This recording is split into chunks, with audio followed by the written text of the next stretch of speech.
There's so many videos about aperture in YouTube. If you have to watch one video and learn all about aperture, this has to be the video. What F number to use? Great first question. You have 3 things to shoot in photography, despite all the genre and all the subjects that you can shoot. You can shoot humans, you can shoot sceneries, or you can shoot things that are not alive. So let's go through the first one. What F number to use when you're shooting human? That's portrait. Simple. You want your subject to look sharp and the background not too sharp. If that happens, you have no separation. So the best numbers to use would be f2 or f4. At this point, I know what some of you are thinking. Hey, I have a lens which is f1.4. Why can't I use f1.4 and blur it really nice? Yes, you can do it, but not all the time. It's not the right way to shoot a portrait. And then we have shooting sceneries. Well, you can shoot sceneries in 2 different times. You shoot sceneries because the background is nice during daytime. If it is daytime, you have enough of light. If you have enough of light, you should be shooting at f11 or f16. The reason you do this because you want the frontmost layer that's nearest to the camera on the scenery and the furthest most to be all equally sharp. After all, the location is nice. But then again, you're shooting sceneries at night where you don't have enough of light. If you don't have enough of light, you're shooting at night, that's the f value you should be using, f5.6 or f8. So this is how it looks like for landscape. And finally, what happens if you are shooting not scenery, not humans, but non-moving, non-alive subjects, still life or macro? And if you're shooting so near to the subject, with the lens so close to the subject, you want to have a deeper depth of field. And for that reason, I would strongly encourage you to shoot anything that is above f8 and right up to f22. So you can use 8, 11, 16 or 22. So these are the numbers that you should be using. When do I change f number? This is a 2-answer question. The first answer is that in which sequence, when you're setting up your camera for a shoot, should aperture be set up or changed? And the second one would be like, in which scenario should I be changing my f value? I've been using f2 the whole time. When should I change to f4? Let's answer the first one. In which order should aperture come in when you're setting up your camera for that very click? Well, simple. Change your ISO first. This is what I always do. When I walk into a new location, I look at brightness of that location. Is it bright? Is it dark? That place that I'm looking. If it is bright, I'll just reduce my ISO. If it's a dark location, I just increase my ISO. That's the first thing. And then aperture, the f value, is the next value that I'll be setting up. I'll see if this is a portrait, I'll be using f2 or 4. If it is a landscape, I'll be using 11 or 16. And then I balance all my exposure by setting up my shutter speed. But if I'm shooting sports, the order is different. I will set up ISO and then shutter speed because I need to know that how much of shutter speed I need to freeze the motion of the subject. And then finally, I balance my exposure with the aperture. So that's the workflow. Action or not action. I call them aesthetic or sport-oriented. And then the second one, when do I need to change my f value? Simple. When your background changes. Take a look at this shot. You notice that it's the ocean at the back. And take a look at this shot. You notice it's the Sawapari. Hey, did you watch this episode? If you haven't, you should watch this episode. It's one of the most popular episodes we have made where we pit 2 photographers together to find out the different styles. So if you look at this one, this is shot in a Sawapari, the rice field. Again, there's blue sky and just green fields at the back. There's nothing much to really show. So I thought that shooting low f number would complement the shot because I want the color at the background, not the details. But then take a look at this shot behind Jessica now. You notice that the background needs to show you that it's a fishing village, and that's how fishing boats look like in Sekinchan. If you're not from Sekinchan, you're not born in Malaysia, you wouldn't know those are fishing boats. If I blur them too much, this would just look like blobby, blurry color stuff. You won't even know what it is. So what I did, I increased the f value. So the short answer would be like, if your background has something prominent that you want to show and it's important, change your f value. Otherwise, blur them. And if you're shooting landscape, you don't exactly need to change them. It's always f11 or f16. No one's going to care unless you're shooting at 9 p.m. and you cannot shoot at f16 anymore. That's when you need to drop your f value. Wait, guys, when are you going to ask what is f number? Okay, to answer this question, we need to refer to this formula. I hate doing this to you, but it's a very simple formula. You have the diameter of the lens, and then you have the focal length of the lens. What is the focal length of the lens? You take a lens, and where all the rays end up meeting in one point, that's the focal point, and this distance here is the focal length in millimeter. And then you have the diameter of the lens. When I say diameter of the lens, I don't mean the outer diameter, but I mean the diameter of this opening. This opening here is the aperture. That's how long. You know what? This is a caliper. This is my favorite workhorse, 50mm f1.8. So I've got this at f1.8. Now we're going to measure the hole. And for those of you who's going to go down there and saying, oh, that's not a scientific way to measure the size of the... Psst. This is just quick and dirty. This is so funny. I have to close one eye to do this. All right, 27.5mm. That's the closest I can get. So if you put this into the formula, because this is a 50mm lens and we get 27.5, this is not too bad. This is the f value. So I was at f1.8, and that's how you get f number. So when the diameter of this aperture changes, let's change this to f5.6. Okay.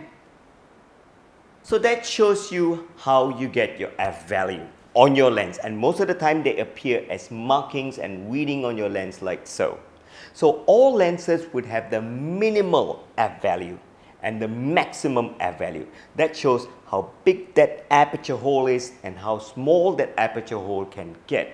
And these numbers, the wider the numbers that you get from the minimum to the maximum, would determine how much of money you're going to be spending on the lens. Expensive lens would have a wider maximum f value and minimum f value, and at the same time allow you to go really low on f value. So if you look at one of my favorite lenses, the 85mm, it can go as low as f1.4.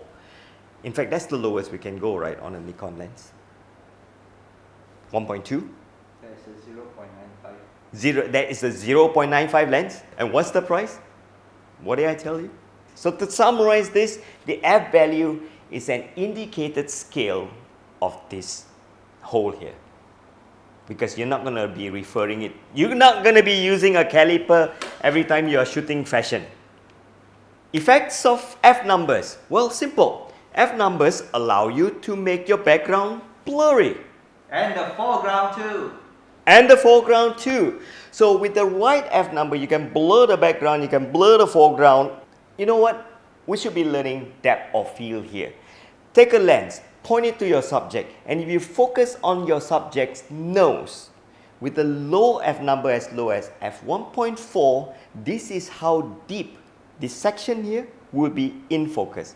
Anything that's past this point will appear blurry at the foreground and at the background. It will be blurrier at the foreground because it's nearer to the lens. In fact, if you put your finger here, you may not be able to see your finger. And that is why photographers can actually aim a camera on a fence in front of them and still get a shot. That's why you can shoot in the zoo and still don't see the fence. So the first effect of the f number would be to show distance. The further it is, the blurry it is. This is what happens when you use wrong f number, which is too high. It's going to make your subject look like a 12-foot giant, equally as sharp as the building at the back. So that's why you need to have separation. That's the second effect. And that is why when you have no separation, shots taken with very high f number, the background and the subject seems to be stuck together, and it's really not aesthetic. It looks annoying. It looks like a smartphone photo.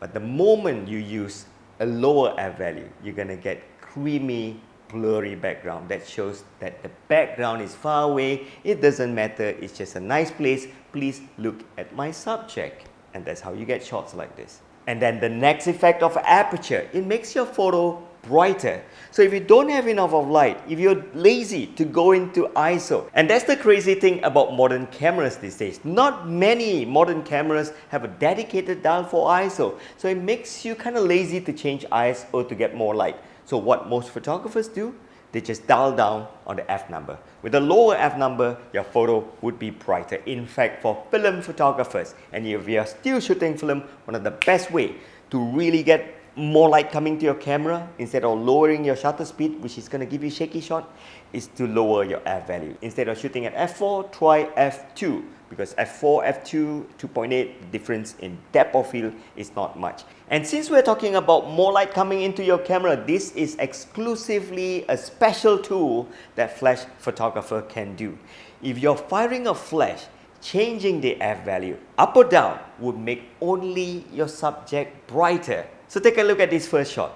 It's underexposed. One of the fastest way to add more light to your subject and make your subject look brighter is not to run to your flash and add more power, but to quickly lower the f value. And when you do so, the subject becomes brighter with unperceivable brightness difference to the background. So these are the effect of f numbers.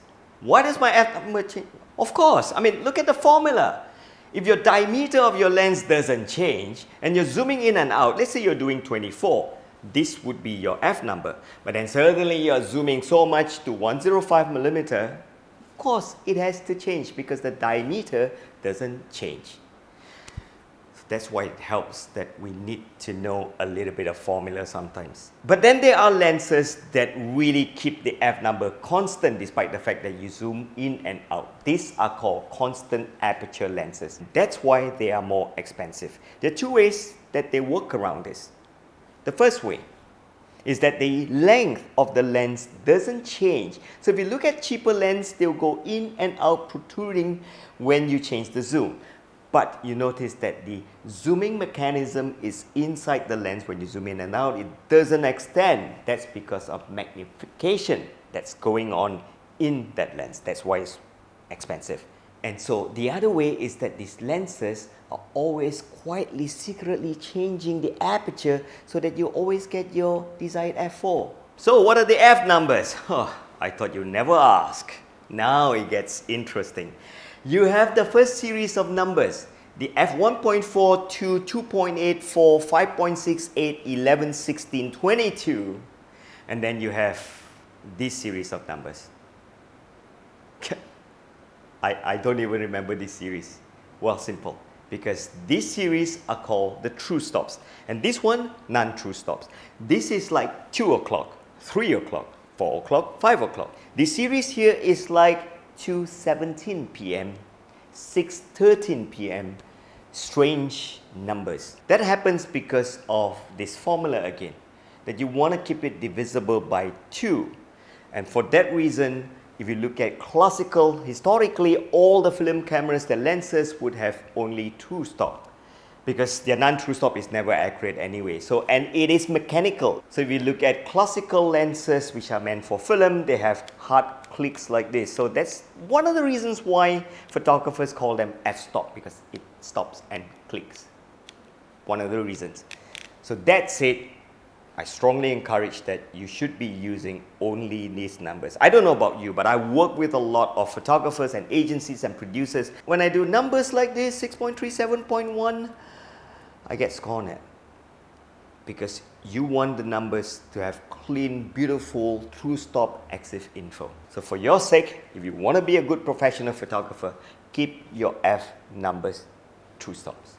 So how do I memorize? I thought you never asked. The F numbers. Simple. The non-true stops. You don't even need to memorize that. I don't. If you want to be a better YouTube teacher, then go right ahead, because I don't use them. In fact, I never had a client coming up to me insisting that the shot should be done at f6.3. But if they do pay and the money is good and they ask you to do f7.1, you should keep quiet, shut up, and just shoot it at f7.1 as paid. So, which means that you only need to memorize these numbers here, the true stops. How do you memorize all these numbers? Simple, there are actually two series. Let me just quickly tear them apart.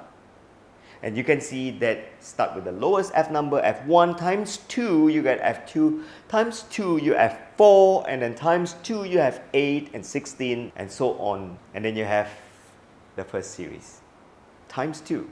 Remember, we divide by 2, now it's times 2. And then the second series, take f1.4, the lowest number, times 2, 2.8, times 2, 5.6, times 2, you're supposed to get 11.2, but drop the 0.2, 11, and f22. Put them together, this is how you memorize.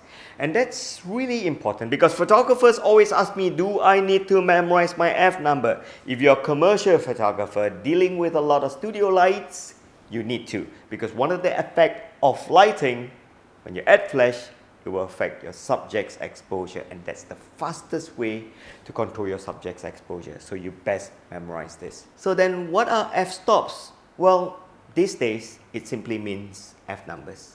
But actually it was more than that, because if you look at the film days, the camera's lenses would have a hard click stop for every true stop. So from f5.6 to f8, you have 1 stop, 2 stops, 3 stops. So that's how they get this stop. But then the other answer would be that if you look at f2, 1 stop darker would be f2.8, and 1 more stop darker would be f4. So this is called 1 stop, from 2 to 2.8 to f4. So you're going to have your co-worker on set yelling to you, hey, 1 stop brighter, which means that if you're shooting at f4, you're supposed to go down to f2.8. And then they go like, 1 more stop down, which is supposed to be f2. So it goes up or down in stops. But then if you're not using true stops, it may mean something else again. Just look at this ruler. If you're using 0 to measure to 1, then it's 1 inch. If your ruler is broken, then you cannot start at 0 and you're starting at this point. Well, this is still 1 stop. Do you get what I mean? So here's the thing. When I watch a lot of YouTube videos, people just interchangeably use f-stops all the time. But bear in mind, whenever that stop word is in there, it means 2 times. And it's more related to brightness than just a simple replacement of f numbers. How is f values different from t values? This is what a lot of veterans and pros like to ask to make sure that, you know, it's an interview question. If you were to go to a new studio, they're going to ask you like, Andrew, all right, we'd like to ask you some technical question. Do you know the difference between f value and t values? Okay. All right. You take your favorite Canon camera, you slap on your favorite prime lens and you set it to f4. And then you take this lens and you slap onto the same camera. The two f4 on the same camera but different lenses will not be the same. In fact, it will never be the same from cameras to lenses to brands. And that's how difficult it is to use f number as a measurement of how much of light that's coming into your camera and your sensor. It is not even a great measurement for depth of field. It is just a reference that photographers and producers use when we talk to each other. So what is the ultimate reference? Example, if I were to go up to you and say like, hey, I'll see you at 6 o'clock. But it's 6 o'clock now. And then you're going to go like, no, it's 5:59 on my watch. And then Yi Chong comes around, it's 5:45. So that's how f numbers are. And then no, we cannot live with no standards, right? And that's why you have the t value. Well, the t value, unlike the f numbers, t stands for transmittance. That's the actual measurement of how much of light that actually goes through in the lens. That's all we need to know for now. But at this point, you need to remember this, that t values and f value essentially are 2 different formulas. Is f number depth of field? No. These are f numbers. This range here where things get sharp, remember that? That's depth of field. So when you increase the f number, you get a deeper depth of field. But that depends on how near your camera or how near you stand to the subject. And that's why when it comes to making movies, they actually pull a measuring tape. So f number is not depth of field. Of course, you can use formula to calculate it, but no one actually worked this way as a photographer. Okay, I understand what you mean. This is one of the biggest burden any new photographers have. How do you remember that when the hole is small, the background is sharper, and when the hole is bigger, the background is simple? Look at this f number. It gives you blurrier background. Look at this number. It gives you sharper background. Look at IQ. When the IQ is high, you get a sharper person. When the IQ is lower, that guy is a blur. So Low F number, blurry. High F number, sharp. So F number can be equated easily as a way to remember as how sharp you want the background to be. Don't even memorize the whole. The whole is irrelevant when photographers work. I don't come up to my producers and say, hey, you know what? Let's make the whole this big. No one works that way. It's all F number. This is a classic. This is like what Gordon Ramsay would say to his student. This is like, oi, the chicken is so raw, it'll cross the road. That's what professional and veteran photographers would say to the interns and new photographers. That's when you ask this stupid question going like, what time should I be there for the shoot? What ISO should I be using? What aperture should I be using? And the pro would go like, oi, F it and be there. The reason they say this, F it and be there, is that if you're not there in the shoot, it doesn't matter. If you're there, it doesn't matter what F number that you use. But the point is this. Take a look at all the F number in the most popular prime lenses that we have. F8 is just somewhere in the middle. If you're never sure what F number to use, in the film days, it's F8. So in short, that's the veteran, your senior photographer trying to tell you, don't be lazy, just turn up. And if you're not sure about the number, just set it to F8. So in other words, just shoot. Don't worry so much about the technical data or EXIF info or your camera settings. Just F8 and be there. Don't be a lazy ass. What are the okay, that's one. Shoot wide open. No, not that one. When photographers say shoot wide open, that means that you shoot the lowest F number that you can get and then close it down. That means close down the hole, make it smaller. Wide open, close it down. And then we have close it down one stop. That means if you're shooting at f4, shoot at 5.6. Or they can say close it down 2 times. Close it down 4 times, which means that if you're closing it down 4 times, f4 becomes f8. Hey, you like what you learned today? Then please do 3 things for me.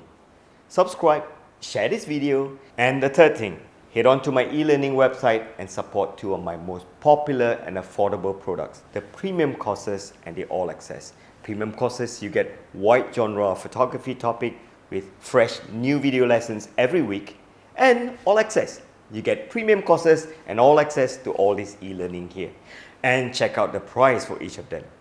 Support me so that we can continue making videos like this fun and educational.